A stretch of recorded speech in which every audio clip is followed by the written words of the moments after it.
कहानी के शुरू में हमें एक वीडियो क्लिप दिखाया जाता है जिसमें समंदर के पास एक फैमिली बहुत ही मजे कर रही थी। फिर अगले सीन में हम 4 दोस्तों को देखते हैं जो छुट्टियां मनाने कहीं पर जा रहे थे, जिनमें 2 भाई और उनके साथ उनकी दोस्तें थी। जब ये रास्ते में हाईवे पर जा रहे थे तो इनको रास्ते में एक गाड़ी खड़ी हुई दिखाई देती है जो कि सड़क के बिल्कुल बीचों बीच थी। जो गाड़ी चला रहा था जिसका नाम ब्रायन था, वो देखकर उसको गाड़ी रोकनी पड़ती है। बाहर गाड़ी के पास एक आदमी खड़ा था जो इनसे मदद मांग रहा था। वो आदमी उनके पास आता है, कहता है प्लीज आप लोग मेरी मदद कर दो, पर ब्रायन उसे मना कर देता है और गाड़ी चलाकर वहाँ से जाने लगता है। लेकिन बाहर खड़ा आदमी फिर भी नहीं मानता। वो एक औजार लेकर उनकी गाड़ी के पास आ रहा था। जब वो आदमी ऐसी हरकत कर रहा था तो सबको उसे देखकर ऐसा लगता है कि शायद कोई गड़बड़ है। तभी उनकी नजर उस आदमी की गाड़ी पर पड़ती है जिसमें एक छोटी बच्ची बैठी थी। उस बच्चे ने अपने चेहरे पर मास्क लगाया हुआ था और उस पर खून लगा हुआ था। ये देखकर वो चारों डर जाते हैं। ब्रायन साइड से अपनी गाड़ी निकालकर वहाँ से निकल जाता है और यहाँ पर हमें पता चलता है उस आदमी की बेटी उसी वायरस का शिकार थी। जो वायरस आहिस्ता आहिस्ता पूरी दुनिया में फैल रहा था। ये इतना खतरनाक वायरस था, जो भी इसकी लपेट में आ गया वो कुछ ही घंटों का मेहमान होगा, यानी कि उस इंसान की कुछ वक्त बाद ही मौत हो जाएगी। और अब तक इस वायरस की कोई वैक्सीन भी नहीं बनी थी। उधर हम देखते हैं ब्रायन उसके दोस्त जब गाड़ी को साइड से लेकर जा रहे थे तो गाड़ी की पेट्रोल पाइप कट जाती है और सारा पेट्रोल बाहर निकलने लगता है। अब पेट्रोल ना होने की वजह से उनकी गाड़ी कुछ ही दूरी पर जाकर रुक जाती है। ब्रायन और उसके दोस्त सब हाईवे पर थे जहां दूर दूर तक कोई भी नहीं नजर आ रहा था। इनके पास सिर्फ एक ही ऑप्शन था, इनको अब दोबारा उसी आदमी के पास जाना होगा जो पहले इनसे मदद मांग रहा था, क्योंकि उसके अलावा कोई इनकी मदद नहीं कर सकता था। ये सब ऐसा ही करते हैं, ये अपना सामान लेते हैं और उस आदमी की तरफ दोबारा जाते हैं। ब्रायन के पास एक बंदूक भी थी। थोड़ा सा आगे चलने के बाद ये उस आदमी तक पहुंच गए थे। ब्रायन जाकर उसे कहता है कि हमें तुम्हारी गाड़ी चाहिए, पर वो आदमी कहता है ठीक है मैं तुम्हें अपनी गाड़ी दे दूंगा, पर तुम्हें पहले मेरी शर्त माननी होगी। वो आदमी इनसे कहता है पास ही के शहर में एक हॉस्पिटल है, वहाँ डॉक्टर ने इस वायरस की वैक्सीन बना ली है, तुम मुझे और मेरी बेटी को बस वहाँ तक छोड़ दो, फिर तुम लोग मेरी गाड़ी ले सकते हो। ये बात सुनकर ब्रायन कहता है क्या तुम पागल हो चुके हो, अभी तक इस वायरस की कोई दवाई नहीं बनी। लेकिन इस बात पर वो आदमी उसे कोई जवाब नहीं देता। ये सब खैर उस आदमी की बात मान लेते हैं। ये गाड़ी के पीछे वाले हिस्से में उस आदमी और उसकी बेटी को बिठाकर उस हिस्से को अच्छी तरह प्लास्टिक से कवर कर देते हैं ताकि इन लोगों को ये वायरस ना लग सके। फिर वो गाड़ी को साफ करके उसमें बैठकर निकल जाते हैं। कुछ दूरी पर उन्हें एक गाड़ी नजर आती है। ब्रायन और उसका भाई उस गाड़ी का पेट्रोल निकालने जाते हैं ताकि रास्ते में वो इनके काम आ सके। जब ब्रायन का भाई उस गाड़ी का दरवाजा खोलता है तो डर जाता है, क्योंकि उस गाड़ी में एक आदमी बैठा था जो काफी डरावना लग रहा था। वो भी इस वायरस का शिकार हो चुका था, उसका जिस्म गल सड़ रहा था। ब्रायन का भाई जब गाड़ी की चाबी निकालने की कोशिश करता है, पर तभी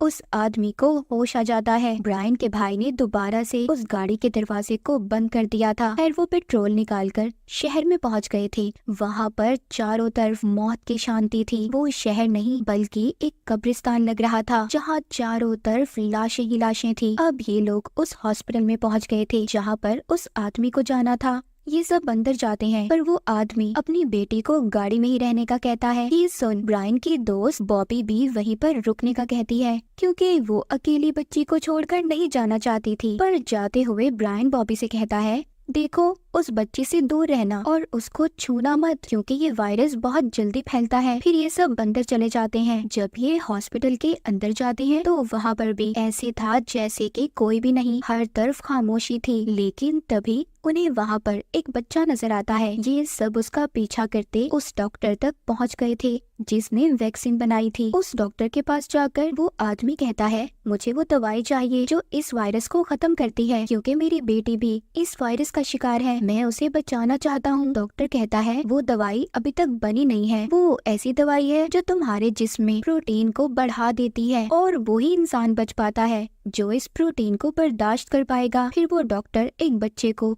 वही दवा पिलाने लगता है। सब उसको रोकते हैं, लेकिन वो डॉक्टर कहता है अगर तुम्हारे पास कोई रास्ता है इन बच्चों को बचाने का तो मुझे बताओ। ये सुनकर सब चुप हो जाते हैं। उधर बाहर बॉबी जब उस बच्ची के पास थी तो उसकी हालत भी खराब हो जाती है। ये देखकर बॉबी खुद को रोक नहीं पाती। सारे कवर्स हटाकर बॉबी उस बच्ची की मदद करने की कोशिश करती है। तभी उस बच्ची को खून की उल्टी होती है। खून की बूंदें बॉबी के चेहरे पर भी गिर गई थी। इसका मतलब बॉबी भी अब इन्फेक्टेड हो सकती थी। वो तो बेचारी सिर्फ उस बच्ची को बचाने गई थी। वो ये बात नहीं जानती थी कि वो खुद ही इस वायरस का शिकार हो जाएगी। बॉबी खुद को साफ करती है। इतने में ब्रायन और बाकी के लोग भी आ गए थे, पर बॉबी इस बारे में किसी को कुछ भी नहीं बताती। वो उस आदमी को बताती है कि तुम्हारी बेटी बेहोश हो गई थी, पर अब वो बिल्कुल ठीक है। वो आदमी ये सुनकर खुश हो जाता है। वो इन चारों से कहता है कि मैं और मेरी बेटी अब यहीं पर रहेंगे, तुम लोग जा सकते हो। सब सुनकर खुश हो गए थे, सिवाय ब्रायन के भाई के। ये सब उसे बुरा लग रहा था कि वो उन्हें यहाँ पर अकेले छोड़कर जा रहे हैं। खैर थोड़ी दूर जाकर ये गाड़ी को अच्छी तरह साफ करते हैं। फिर पास ही एक होटल में जाकर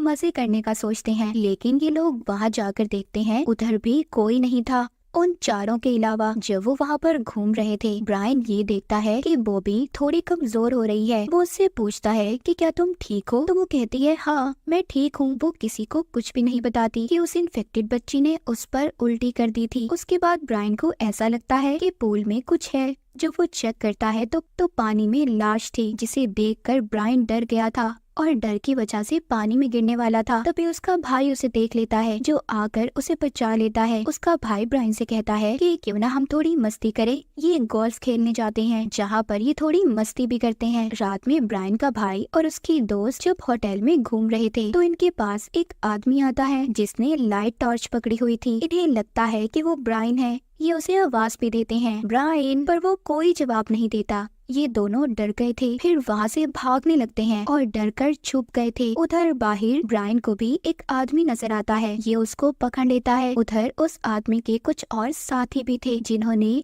इन चारों को पकड़ लिया था, मगर वो चारों कवर थे और अपने एक साथी के बारे में पूछ रहे थे। ब्रायन कहता है जब हम यहाँ पर आए तो यहाँ पर कोई नहीं था। हाँ, पर मुझे पूल में एक आदमी की लाश मिली थी, शायद वो तुम्हारा साथी हो। जब ये जाकर देखते हैं तो वो इनका साथी ही था जो वायरस की वजह से मर चुका था। ये उसकी लाश को जला देते हैं। फिर ब्रायन और उसके भाई को जाने का कहते हैं, मगर लड़कियों को पकड़ लेते हैं और अपनी बंदूकों से डराकर उन्हें कपड़े उतारने का कहते हैं। जैसे ही बॉबी अपने कपड़े उतारती है तो उसके जिस्म पर लाल निशान थे, यानी कि उस पर वायरस का असर होने लगा था। ये सब डर जाते हैं। ब्रायन उसके दोस्तों को जाने का कहते हैं। रास्ते में कोई भी बॉबी से बात नहीं कर रहा था, सब उस पर गुस्सा थे। ब्रायन तो सबसे ज्यादा, क्योंकि उसने उस छोटी बच्ची से उसे दूर रहने का कहा था। जब ये एक पेट्रोल स्टेशन पर रुकते हैं और वहाँ से पेट्रोल भरते हैं, इसी दौरान ब्रायन के भाई के पास उसकी दोस्त आती है। कहती है अगर हमें जिंदा रहना है तो हमें बॉबी से दूर रहना होगा। ये बात वो ब्रायन से करते हैं, पर वो तो कुछ भी सुनने के लिए तैयार नहीं था। जब ये फिर से थोड़ा सा आगे जाते हैं तो ब्रायन गाड़ी रोकता है और बॉबी को गाड़ी से उतरने का कहता है, पर बॉबी नहीं चाहती थी कि वो अकेले उसे छोड़कर जाए। वो ब्रायन से कहती है मैं गाड़ी में पीछे बैठ जाऊंगी जैसे उस बच्ची को बिठाया था, मगर प्लीज मुझे ऐसे अकेले मत छोड़ो। पर ब्रायन को कोई फर्क नहीं पड़ता, वो उसे वहीं पर छोड़कर चले जाते हैं। थोड़ा आगे जाने के बाद उन्हें एक और गाड़ी आती दिखाई देती है। ब्रायन उस गाड़ी के आगे अपनी गाड़ी रोक लेता है। उसका भाई गाड़ी से उतरता है तो कहता है प्लीज हमारी मदद करें, हमारी मंजिल अभी बहुत दूर है और हमारे पास खाने का सामान भी खत्म हो गया है। लेकिन उस गाड़ी में बैठी दोनों लेडीज को ये लगता है कि ये लोग भी वायरस का शिकार हैं। वो अपनी गाड़ी पीछे की तरफ ले जाने लगती हैं। ये देख ब्रायन को गुस्सा आ जाता है। वो अपनी गन निकालकर दोनों लेडीज पर गोलियां चलाने लगता है। वो इतना गुस्से में था, वो नहीं जानता था कि वो गुस्से में क्या कर रहा था। उस फायरिंग में एक गोली लेडी को लग जाती है और वो मर जाती है। जब दूसरी लेडी गाड़ी से बाहर आती है, वो ब्रायन की टांग पर गोली मार देती है, जिससे वो जख्मी हो गया था। ब्रायन फिर उस लेडी को भी गोली चलाकर मार देता है। अब उसको भी गोली लगी थी, जिस वजह से उसे काफी दर्द हो रहा था। तो उसका भाई उसे गाड़ी में बिठाता है और गाड़ी चलाकर ले जाता है। थोड़ा सा आगे जाने पर उन्हें एक घर दिखाई देता है। वहाँ से वो दवाई लेकर ब्रायन की टांग पर लगाता है। जब वो ऐसा कर रहा था तो वो देखता है उसकी टांग पर भी बिल्कुल वैसा निशान था जैसा बॉबी के जिस्म पर था। मतलब ब्रायन भी उस वायरस की लपेट में था। अब उसका भाई उसको गाड़ी में पीछे बिठाकर जाने लगते हैं। फिर रात को जंगल में